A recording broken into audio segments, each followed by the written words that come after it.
Assalamualaikum warahmatullahi wabarakatuh. Kami dari kelompok 1 akan menjelaskan mengenai materi budaya organisasi. Pengertian budaya organisasi. Budaya organisasi terdiri dari asumsi-asumsi dasar yang dipelajari baik sebagai hasil memecahkan masalah yang timbul dalam proses penyesuaian dengan lingkungannya. Selanjutnya ada karakteristik budaya organisasi. Karakteristik budaya organisasi di sini kami menyebutkan 5, yaitu inisiatif individual, toleransi terhadap tindakan beresiko, pengarahan, integrasi, dan dukungan manajemen. Inisiatif individual maksudnya adalah tingkatan tanggung jawab serta kebebasan yang dimiliki seseorang dalam menyampaikan pendapatnya. Toleransi terhadap tindakan beresiko maksudnya yaitu dalam budaya organisasi harus ditekankan sejauh mana karyawan dapat bertindak agresif, inovatif, dan mengambil resiko. Budaya organisasi akan dianggap baik jika mampu memberikan toleransi kepada karyawan untuk dapat bertindak agresif, inovatif, dan berani mengambil resiko sehingga dapat memajukan perusahaan. Yang ketiga yaitu pengarahan. Maksudnya adalah sejauh mana perusahaan dapat menciptakan sasaran dan tujuan yang diinginkan yang tercantum jelas dalam visi misi dan tujuan perusahaan. Selanjutnya adalah integrasi. Maksudnya yaitu sejauh mana perusahaan dapat mendorong unit perusahaan agar dapat bekerja dengan lebih terkoordinir. Yang terakhir adalah dukungan manajemen. Maksudnya adalah sejauh mana manajer atau pemimpin dapat memberi arahan yang baik, bantuan, serta dorongan kepada bawahannya. Toshi, Rizzo, dan Karel pada tahun 1994 menguraikan 5 tipe budaya organisasi yang telah diklasifikasi oleh Katz, DeFries, dan Miller yang diperoleh dengan menghubungkan 5 tipe kepribadian neurotik dengan budaya organisasi. Yang pertama itu charismatic versus self-sufficient culture, yang kedua paranoid versus trusting culture, yang ketiga avoidant versus achievement culture, yang keempat politicized versus focused culture, yang kelima itu bureaucratic versus creative culture. Selanjutnya saya akan menjelaskan mengenai ciri-ciri dari budaya organisasi. Yang pertama yaitu terdapat inovasi dan pengambilan resiko, atau dalam arti yaitu mencari peluang baru, mengambil resiko, bereksperimen, dan tidak merasa terhambat oleh kebijakan dan praktik-praktik formal. Lalu yang kedua yaitu stabilitas dan keamanan, atau dalam arti yaitu menghargai hal-hal yang dapat diduga sebelumnya dan penggunaan dari aturan-aturan yang mengarahkan perilaku. Yang ketiga yaitu penghargaan kepada orang, atau dalam arti yaitu memperlihatkan toleransi, keadilan, dan penghargaan terhadap orang lain. Lalu yang keempat terdapat orientasi hasil, atau dalam arti yaitu memiliki perhatian dan harapan yang tinggi terhadap hasil, capaian, dan tindakan. Lalu yang kelima yaitu terdapat orientasi tim dan kolaborasi, atau dalam arti yaitu bekerja bersama secara terkoordinasi dan berkolaborasi. Lalu yang terakhir terdapat keagresifan dan perjuangan, atau dalam arti yaitu mengambil tindakan-tindakan tegas di pasar-pasar menghadapi para pesaing.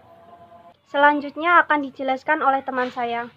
Selanjutnya adalah fungsi budaya organisasi. Ada beberapa pendapat mengenai fungsi budaya organisasi. Dalam buku Organizational Behavior, Stephen P. Robbins membagi 5 fungsi budaya organisasi. Yang pertama, budaya organisasi berperan untuk menetapkan batasan. Yang kedua, mengantarkan suatu perasaan identitas bagi anggota organisasi. Yang ketiga, budaya organisasi membuat timbulnya komitmen yang lebih daripada kepentingan individual. Yang keempat, untuk meningkatkan stabilitas sistem sosial, karena budaya organisasi merupakan perekat sosial yang membantu mempersatukan organisasi.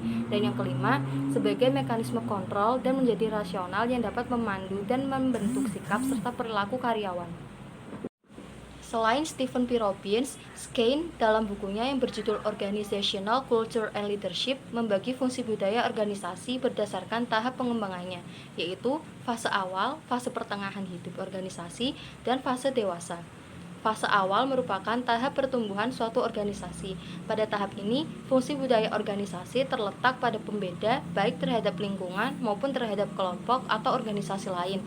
Kemudian pada fase pertengahan, budaya organisasi berfungsi sebagai integrator karena munculnya sub-sub budaya baru sebagai penyelamat krisis identitas dan membuka kesempatan untuk mengarahkan perubahan budaya organisasi. Dan yang terakhir yaitu fase dewasa. Budaya organisasi berfungsi sebagai penghambat organisasi dalam berinovasi karena lebih berorientasi pada kebesaran masa lalu dan menjadi sumber nilai untuk berpuas diri. Budaya organisasi dan unjuk kerja. Sein dalam definisinya tentang budaya organisasi antara lain mengatakan bahwa budaya organisasi adalah share basic assumption yang dipelajari ketika organisasi memecahkan masalah eksternal dan internal yang dianggap valid. Selanjutnya, dari penggalan definisi tersebut dapat diduga bahwa selama cara pemecahan masalah valid, perusahaan tidak akan mengalami masalah. Dengan kata lain, budaya organisasinya akan menjunjung untuk kerja dan tingkat produktivitas perusahaan. Kajian Kotter dan Hesketh mengenai budaya organisasi dan unjuk kerja.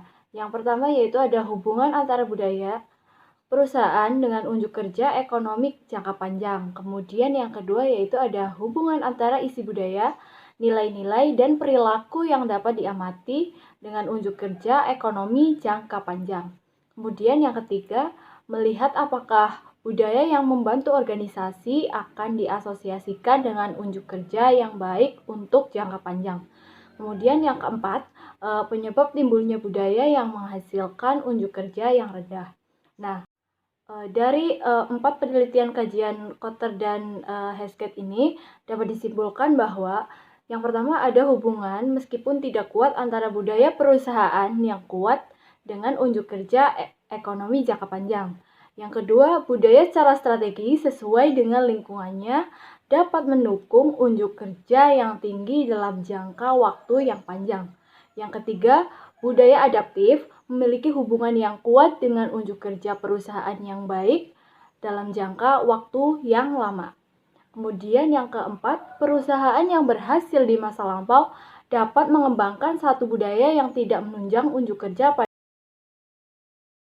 Setelah kita membahas mengenai 4 kajian Kotter dan Hesketh, kita akan membahas mengenai budaya pembelajaran. Di mana di dalam budaya pembelajaran ini, Sein mengungkapkan 7 unsur dari budaya pembelajaran.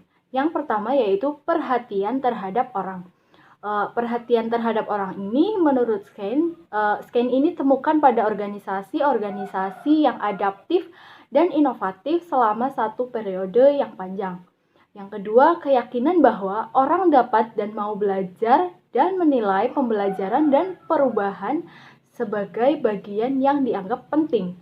Yang ketiga, perlu ada keyakinan bahwa dunia sekitar dapat diubah atau ditempa. Yang keempat, organisasi perlu ada waktu yang kendor atau slack. Waktu yang digunakan untuk pembelajaran yang menghasilkan, tapi sama pentingnya harus ada keanekaragaman yang cukup dari orang-orang. Yang kelima, harus ada komitmen bersama terhadap komunikasi terbuka dan luas. Yang keenam, perlu dikembangkan satu komitmen bersama untuk belajar berpikir sistematis. Yang ketujuh, perlu memiliki keyakinan bersama bahwa tim dapat akan berjalan dan bekerja sama dengan baik.